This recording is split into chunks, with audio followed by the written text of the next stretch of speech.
அதிகாரம் 19. இயேசு கிறிஸ்து கலிலேயாவை விட்டு யோர்தானுக்கு அக்கறையான யூதாவின் எல்லைகளில் வருகிறார்.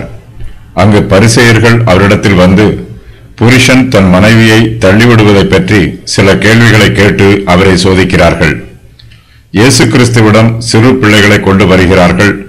இயேசு சிறு பிள்ளைகள் மேல் கை வைத்து அவர்களை ஆசீர்வதிக்கிறார்.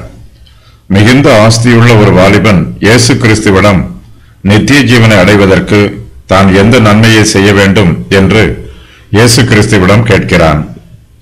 இயேசு கிறிஸ்துவும் அவனுக்கு ஆவிக்குரிய ஆலோசனை கூறுகிறார். இந்த சம்பவத்தை குறித்து இயேசு கிறிஸ்து தம்முடைய சீஷர்களிடம் பேசுகிறார்.